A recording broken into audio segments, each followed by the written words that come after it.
Good morning student. आशा करता हूँ आप सभी अपने घर पर स्वस्थ होंगे। हमारा जो केमिस्ट्री सेकंड में लेसन चला हुआ है, लेसन नंबर 12, जिसका नाम एल्डिहाइड, कीटोन तथा कार्बोक्सिलिक अम्ल है, जो कि काफ़ी महत्वपूर्ण लेसन है। एग्ज़ाम में 5-6 मार्क्स का इस लेसन में से ज़रूर आता है। हमने एल्डिहाइड के बारे में पढ़ लिया, कीटोन के बारे में पढ़ लिया और अब कार्बोक्सिलिक अम्ल चला हुआ है, जिसका लास्ट टॉपिक है हमारा एसिटिक एसिड बनाने की विधि। लास्ट पीरियड में मैंने आपको फॉर्मिक अम्ल के बारे में पढ़ा था। इसको कैसे बनाते हैं, इसका सूत्र क्या है, आईयूपीएसी नेम क्या है, इसकी संरचना क्या है और उसके बनाने की विधि। जो इसके बनाने की विधि होती है प्रयोगशाला विधि, बहुत इम्पोर्टेंट विधि है। एग्ज़ाम में 6-7 बार ये आ चुकी है। बहुत अच्छे से इसको याद करना और एग्ज़ाम में हर बार आती है ज़रूर। और आज हमारा जो टॉपिक है फॉर्मिक अम्ल के बाद वो है एसिटिक एसिड। फॉर्मिक अम्ल बनाने की विधि आपकी हो गई है, उसके बारे में लिखवा भी दिया है। फिर उसके भौतिक गुण क्या होते हैं, उपयोग क्या है और फॉर्मिक अम्ल का परीक्षण, यानी कि हम कैसे पता करेंगे कि यह फॉर्मिक अम्ल है, ये सब आपको मैंने पढ़ा दिया है। अब हम चलते हैं एसिटिक एसिड, जिसका साधारण नाम क्या होता है, सिरका। सूत्र होता है CH3COOH, यानी कि बाद में आपका कार्बोक्सिलिक क्रियात्मक समूह मैथिल के साथ जुड़ा होता है। इसका आईयूपीएसी नाम है एथेनोइक, यानी कि 2 कार्बन है, 2 कार्बन का मतलब एथ, और जब आपका कार्बोक्सिलिक समूह जुड़ा होता है उसके बाद में ओइक जोड़ देते हैं तो ये क्या बन जाएगा, एथेनोइक। साधारण नाम इसका क्या होता है, सिरका। अनुभार आप इसका निकालेंगे तो वो 60 आएगा। संरचना सूत्र इस प्रकार इसका संरचना सूत्र होता है। अब इसमें बनाने की विधि, सबसे पहले एथिल अल्कोहल के ऑक्सीकरण से। आप सभी ने पता है अल्कोहल मतलब जिनके बाद में OH जुड़ा होता है, और एथिल का मतलब 2 कार्बन समूह, यानी कि 2 कार्बन। ये आपका CH3CH2OH, ये एथिल अल्कोहल है। इसका आप ऑक्सीकरण करेंगे तो जैसे ही इसका आप ऑक्सीकरण करेंगे इसमें से जल का एक अणु बाहर निकलेगा और आपका एसिटल्डिहाइड बनेगा। एसिटल्डिहाइड का फिर ऑक्सीकरण करना है आपने और आपका जो एसिटिक एसिड बन जाएगा।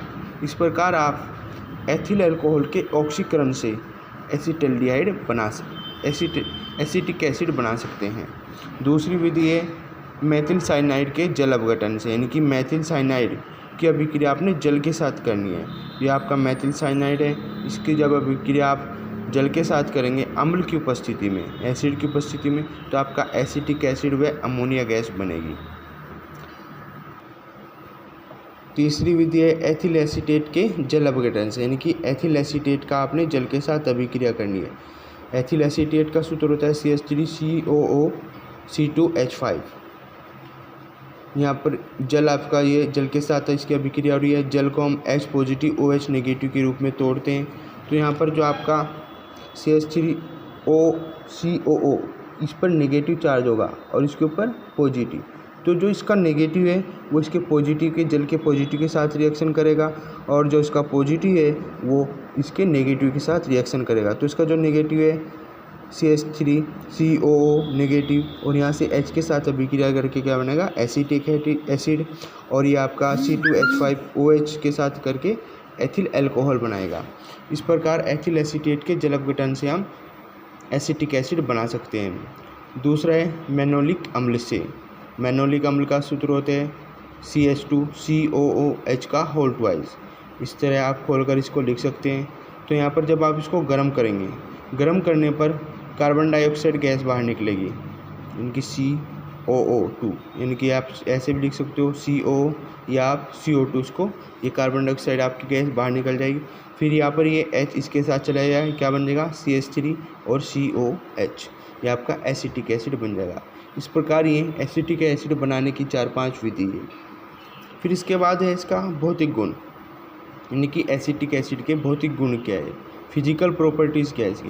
तो पॉइंट नंबर 1, एसिटिक एसिड एक रंगहीन सिरके जैसी गंधयुक्त द्रव होता है, यानी कि इसका कोई रंग नहीं होता। दूसरा, इसमें से जो गंध आती है आप सूंघ कर देखना, जैसी सिरके में से आती है।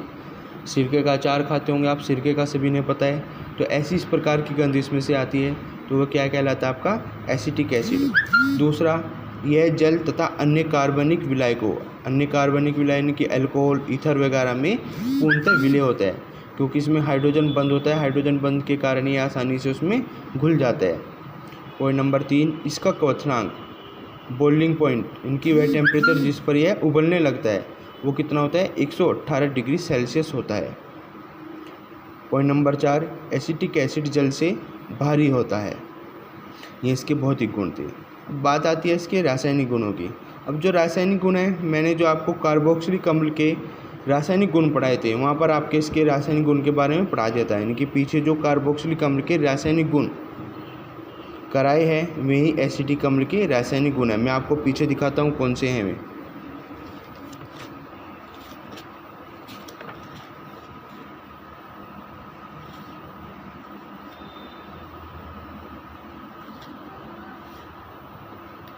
ये देखिएगा रासायनिक गुण पहले करा चुका हूँ मैं। तो यहाँ पर R की जगह आपने CH3 लेना है, तो आपका क्या बनेगा, CH3COOH।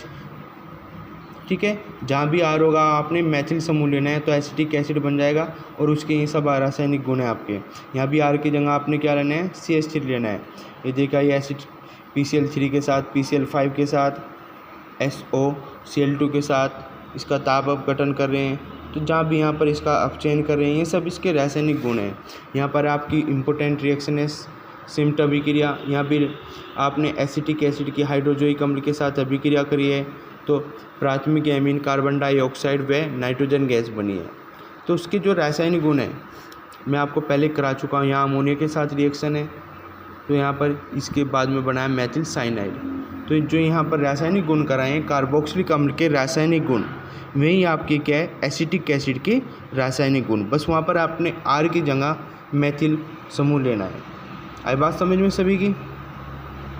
अब रासायनिक गुण मैं आपको पहले करा चुका हूँ। रासायनिक गुण के बाद में आपको इसका परीक्षण, यानी कि हमें कैसे पता चलेगा, टेस्ट कैसे करेंगे कि ये एसिटिक एसिड है। आपने किसी ने आपको कोई लिक्विड दे दिया कि बताओ यह कौन सा लिक्विड है, क्या नाम है, तो आप उसका कैसे पता करेंगे। सबसे पहले ये एसिटिक अम्ल है। अब आपने पता है अम्ल की क्या खासियत होती है, वह नीले लिटमस पेपर को लाल कर देता है। आप नीला लिटमस पेपर लीजिएगा, उस पर उस दर को डालिएगा जो आपको दिया गया है, या एसिटिक अम्ल को डालिएगा और वो लाल कर देता है, तो वह अम्ल है। फिर उसको सूंघ के देखेगा, इसमें से सिरके जैसी गंध आती है, तो आपका कन्फर्म है कि वह एसिटिक अम्ल है। तीसरा पॉइंट नंबर 3, FeCl3 के साथ लाल रंग उत्पन्न करता है। उदासीन FeCl3 इसके साथ आप इसकी अभिक्रिया करेगा, करके देखेगा, फिर अगर लाल रंग का कोई प्रोडक्ट प्राप्त होता है तो इसका मतलब आपका एसिटिक अम्ल कन्फर्म है। ये सब आपने एसिटिक अम्ल के बारे में करना है। यानी कि सबसे पहले इसके बनाने की विधि, फिर इसके भौतिक गुण, फिर इसके रासायनिक गुण जो मैं आपको पहले करा चुका हूँ, और फिर इसका परीक्षण। ये आपका आज का कार्य है जो आपने अपनी कॉपी में करना है। अगर किसी की समझ में ना आए तो यह मुझसे दोबारा पूछ सकता है।